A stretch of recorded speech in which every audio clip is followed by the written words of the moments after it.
Please हमारे channel को subscribe करें।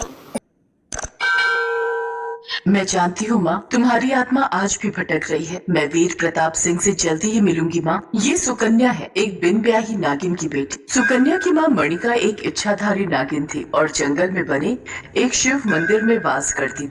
मणिका के पास एक ऐसी जादुई शक्ति थी जिससे वो माह में 3 दिन के लिए मनुष्य रूप को धारण कर सकती थी। एक दिन मणिका इंसानी रूप में थी। वो भगवान शिव के मंदिर में दर्शन करके शहर की ओर जा रही थी। तभी उसने देखा एक कार का एक्सीडेंट हुआ है और कार की आगे वाली सीट पर एक लड़का जख्मी हालत में है। मणिका उस लड़के को गाड़ी से बाहर निकालती है और वहीं एक पेड़ के नीचे लिटाती है। मणिका अपनी शक्ति से लड़के की चोट को ठीक कर देती है। मेरा तो एक्सीडेंट हुआ था, इसका मतलब तुमने मुझे बचाया। हाँ, मैं यहाँ से जा रही थी तो आपको जख्मी हालत में देखा और यहाँ ले आई। तुम्हारा बहुत बहुत शुक्रिया। मेरा नाम वीर प्रताप है और तुम्हारा? मणिका उसे अपना परिचय देती है। वीर प्रताप मणिका के सौंदर्य पर मोहित हो जाता है। वो कई घंटों आपस में बात करते रहते हैं। मणिका, तुम बहुत सुंदर हो। तुमने मेरे दिल में एक अलग जगह बना ली है। एक ही नजर में मुझे तुमसे प्यार हो गया है। मणिका, हाँ ये सच है। ऐसा न कहिए, आप मेरे बारे में कुछ नहीं जानते। मुझे कुछ नहीं जानना, मैं तुम्हारे बिना नहीं रह सकता मणिका। और फिर अगले 2 दिन तक लड़का मणिका के साथ ही रहा। तीसरे दिन मणिका चिंता में थी। अगले कुछ ही पलों में मैं फिर से नागिन बन जाऊंगी और वीर प्रताप तो मुझे सच्चे दिल से प्यार करते हैं। मुझे इन्हें ये सच्चाई बतानी ही होगी। मणिका वीर प्रताप को सच्चाई बताती है, जिसे सुनकर वीर प्रताप घबरा जाता है। ये तुम क्या कह रही हो? तुम एक नागिन हो? नहीं, ये सच नहीं है। ऐसा नहीं हो सकता। मैं एक नागिन से प्यार नहीं कर सकता। दूर हटो मेरे पास मत आना। ऐसा मत कहिए। पिछले 3 दिन मैं आपके साथ रही हूँ। मैंने आपको अपना सब कुछ माना है। मुझे ऐसे छोड़कर मत जाइए। वीर प्रताप ने मणिका की कोई बात नहीं सुनी और वो उसे छोड़कर चला गया। मणिका नागिन बन चुकी थी। कई बार मणिका ने वीर प्रताप से बात करने की कोशिश की, पर वीर प्रताप ने अपने घर के बाहर सपेरे खड़े कर दिए ताकि मणिका वीर प्रताप से बात न कर सके। और एक दिन वीर प्रताप ने सरिता नाम की एक लड़की से शादी कर दी। एक दिन वो और सरिता दोनों घूमने गए हुए थे। सुनो, आप बैठो, मैं जरा आती हूँ। जल्दी आना।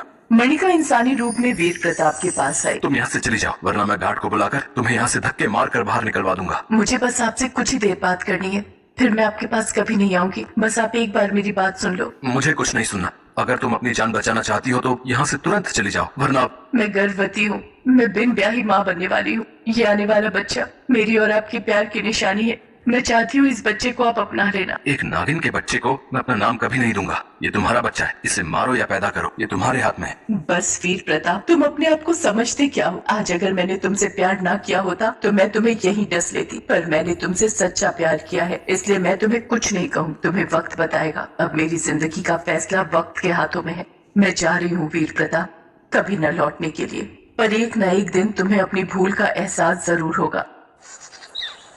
मणिका एक बेटी को जन्म देती है, पर अब मणिका बीमार रहने लगी थी। वो मरते हुए अपनी बेटी को सारी सच्चाई बताती है। सुकन्या, मेरी बच्ची, अब तू बड़ी हो गई है। मेरे पास ज्यादा वक्त नहीं, इसलिए मैं तुझे तेरे पिता की सच्चाई बताना चाहती हूँ। कैसी सच्चाई माँ? सुकन्या, मेरी बच्ची, तूने भले ही मेरी कोख से जन्म लिया है, पर तेरे पिता एक मनुष्य है, इसलिए तू भी एक मनुष्य है। क्योंकि जिस समय तू मेरी कोख में आई उस समय मैं इंसानी रूप में थी, इसी कारण तुम में नागिन का कोई प्रभाव नहीं। मैं यही सच्चाई तुम्हारे पिता को बताना चाहती थी, पर उन्होंने मेरी बात नहीं सुनी। मैं चाहती हूँ मेरे मरने के बाद तुम अपने पिता से मिलो। वो जिस दिन तुम्हें अपनी बेटी मान लेंगे, मेरी आत्मा को उसी दिन शांति मिलेगी। माँ, मैं आज ही वीर प्रताप का पता लगाती हूँ कि उस शहर को वीर प्रताप ने बहुत पहले ही छोड़ दिया था। शादी के कुछ दिन बाद ही एक कार एक्सीडेंट में वीर प्रताप की पत्नी का स्वर्गवास हो गया और वीर प्रताप अपने बेटे को लेकर सुंदरनगर आ गया। सुकन्या सुंदरनगर पहुंचती है। एक घर की ढलान पर एक व्यक्ति व्हीलचेयर पर गिरने वाला था। अचानक सुकन्या अपने हाथों से उसे रोकती है। संभाल कर। शुक्रिया बेटी, आज एक बार फिर किसी ने मेरी जान बचाई है। पैर कमजोर हो गए हैं, इसलिए चल नहीं पाता। डॉक्टर ने व्हील चेयर पर बैठने के लिए कहा है। पता नहीं कौन से पापों की सजा मुझे मिल रही है जो आज ये दिन देख रहा हूँ। आपका नाम क्या है? मेरा नाम वीर प्रताप है। इसका मतलब यही मेरे पिताजी हैं, वीर प्रताप। मैं कुछ समझी नहीं। आज से 22 साल पहले इसी तरह मेरी किसी ने जान बचाई थी। खैर, तुम्हारा नाम क्या है? मेरा नाम सुकन्या है। मैं सुंदरनगर में पहली बार आई हूँ और नौकरी की तलाश कर रही हूँ। बेटी, तुम चाहो तो तुम हमारे पास नौकरी कर सकती हो और रहने के लिए तुम्हें कहीं भटकना भी नहीं पड़ेगा। वीर प्रताप सिंह सुकन्या को अपने पास ही नौकरी पर रख लेता है। सुकन्या तो यही चाहती थी। धीरे धीरे सुकन्या वीर प्रताप की बहुत देखभाल करने लगी। वीर प्रताप को भी सुकन्या बहुत अच्छी लगती थी। सुकन्या, मेरी अपनी कोई बेटी नहीं है। आज तुम्हारे आने से मेरी बेटी की कमी पूरी हो गई। रोहन इंदौर से वापस लौट रहा है। वो काम के सिलसिले में वहाँ गया था। मुझसे मिलोगी तो तुम्हें भी बहुत खुशी होगी। रोहन जब काम से वापस लौटता है तो वो सुकन्या को वहाँ देखकर हैरान रह जाता है। पापा, हमारा इतना बड़ा कारोबार है, आपने बिना सोचे समझे एक अनजान लड़की को अपने घर नौकरी पर रख लिया। मैं यहाँ रहता नहीं हूँ, अगर पीछे से कुछ गलत हो गया तो क्या करोगे?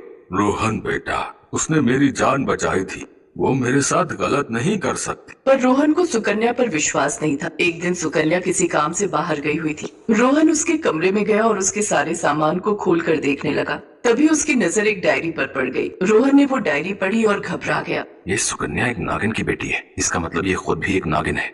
मुझे ये बात पापा को बतानी ही हो। पापा को अगर बताया तो इसे पता चल जाएगा। मैं चुपचाप ही ऐसा कुछ करता हूँ जिससे ये यहाँ से चली जाए। रोहन कुछ सपेरों को घर पर बुलाता है और सपेरे बीन बजाने लगते हैं।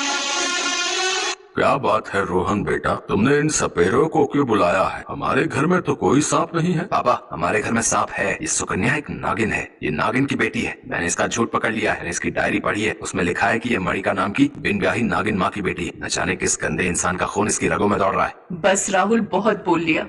मेरे पिता गंदे इंसान नहीं है, मैं गंदा खून नहीं हूँ। मेरे माता पिता एक दूसरे से प्यार करते थे। हाँ, ये और बात है कि मेरे पिता मेरी माँ को धोखा देकर चले गए, पर मैं गंदे खून की पैदाइश नहीं हूँ और मैं नागिन नहीं हूँ, मैं इंसान हूँ। मेरे पिता एक इंसान है। सुकन्या बिलक बिलक कर रो पड़ती है।